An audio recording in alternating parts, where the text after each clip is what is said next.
अस्सलाम वालेकुम व्यूअर्स कानून की एक और मालूमाती वीडियो के साथ मैं फ़खर अब्बास अकबर आपकी खिदमत में हाजिर हूँ। व्यूअर्स, आज का हमारा मौजू है आकनामा, यानी कभी कभार वालिदैन किसी को जायदाद से, उसके कौल व फेल से आक कर देते हैं। तो आकनामा क्या है और इसकी कानूनी हैसियत क्या है? व्यूअर्स, हमारी वीडियो देखने से पहले हमारे चैनल को सब्सक्राइब कीजिएगा, हमारे चैनल को लाइक कीजिएगा, हमारी वीडियो को कमेंट कीजिएगा, शेयर कीजिएगा, ताकि ये वीडियो ज़्यादा से ज़्यादा लोगों तक पहुंच सके, हमारी हौसला अफजाई हो सके और सब लोगों की रहनुमाई हो सके। व्यूअर्स, बुनियादी तौर पर आपने अक्सर देखा होगा कि लोग किसी भी मजबूरी की वजह से, क्रिमिनल रिकॉर्ड की वजह से, या किसी को अपनी नाफरमानी की वजह से वालिदैन बच्चों को आग कर देते हैं। अब पहले तो मैं आपको बताता हूँ कि आकनामा होता क्या है। सिंपली फर्ज किया कि कोई बंदा अपने बच्चे को आग करना चाहता है, तो वो एक 50-100 रुपए के स्टाम्प पे एक एफिडेविट बनाएगा, आकनामा बनाएगा और जाके थाने में दे देता है कि जी इसका मैं किसी कोलो फेल का इसके बाद जिम्मेदार नहीं हूँ। तो उसके बाद मोस्टली ये चीज़ें क्रिमिनल रिकॉर्ड की वजह से की जाती हैं, क्योंकि अगर बच्चों का क्रिमिनल रिकॉर्ड हो तो वालिदैन उससे इफेक्ट होते हैं, तो छापे कभी लगते हैं घरों में, कभी क्या होता है कभी क्या होता है। तो इसकी वजह से वालिदैन इन चीज़ से जान छुड़ाने के लिए एक आकनामा थाने में दे देते हैं। अब दूसरी बात है, दूसरी सूरत यह है कि आकनामा लोग अखबार में दे देते हैं। आपने अखबार में पढ़ा होगा कि मेरा बेटा फलां फलां फलां को बवजह नाफरमानी मैंने अपनी मनकूला और गैर मनकूला जायदाद से आग कर दिया है, अब मैं इसके किसी कोलो फेल का जिम्मेदार नहीं। तो ये तो हो गई आग, यानी किसी को अगर आग कर दिया है जायदाद से, तो जायदाद से या कोलो फेल से वालिदैन है, तो वो अखबार में देते हैं या पुलिस स्टेशन में जमा कराते हैं। अब इसके इफेक्ट्स देखते हैं क्या होते हैं।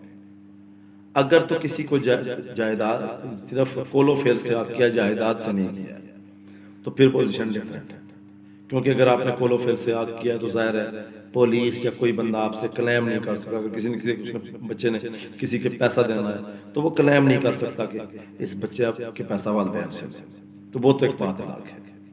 लेकिन अगर जायदाद से किया जाए तो देखेंगे कि क्या बच्चे विरासत से महरूम हो सकते हैं। ये एक बहुत इंपॉर्टेंट टॉपिक है। अब इशू ये है कि विरासत वालिदैन की होती है। अब वालिद उसको आग कर रहे हैं, बहुत ही इंपॉर्टेंट सवाल है और बहुत से लोगों के जहन में भी होता है कि क्या आग हो जाने से कोई बच्चा जायदाद से महरूम हो जाता है। तो अगर मैं ये कहूँ कि ये एक ऐसा सवाल है और बहुत से क्योंकि नॉर्मली वेल ऑफ फैमिलीज में ऐसी चीज़ें बहुत कम होती हैं। क्रिमिनल रिकॉर्ड रखने वाले लोग ज़ाहिर है जो लोग मिडिल तबके से होते हैं या छोटे तबके से होते हैं, गरीब लोग होते हैं, वही क्राइम के रास्ते में जाते हैं। एक अच्छी खुश हाल जिंदगी गुजारने वाले लोग तो क्राइम के रास्ते पे कम जाते हैं, या अगर जाते भी हैं तो वो और तरह के क्राइम होते हैं, तो उसमें उनको फैमिली की सपोर्ट भी हासिल होती है। यानी कि ज़ाहिर है बड़े कोई फाइनेंशियल करप्शन में है तो उसमें लोग तो ज़ाहिर है उसको आग नहीं करते।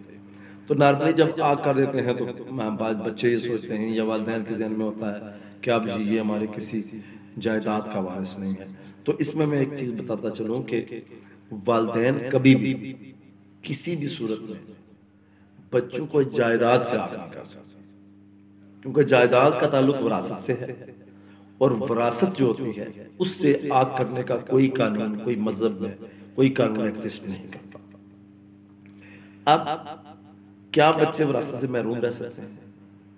तो सुप्रीम कोर्ट ने एक फैसला दिया था जिसमें उसने कहा था कि अगर बच्चों ने बाप का कत्ल किया हो तो इस सूरत में वो विरासत से महरूम हो सकते हैं, यानी कि वो वारिस कहलाने के हकदार नहीं।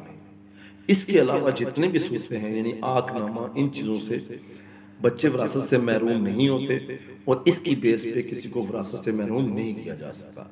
बच्चे हमेशा अपने बाप की जायदाद के वारिस रहेंगे और वो मरने के बाद, बाप की डेथ के बाद, अगर वो आग भी हुए, अगर उनका कोई ताल्लुक भी नहीं है, लेकिन क्योंकि एक सिस्टम ऐसा है, शरई निज़ाम है विरासत, तो बाप के मरने के बाद वो अपनी विरासत क्लेम कर सकते हैं।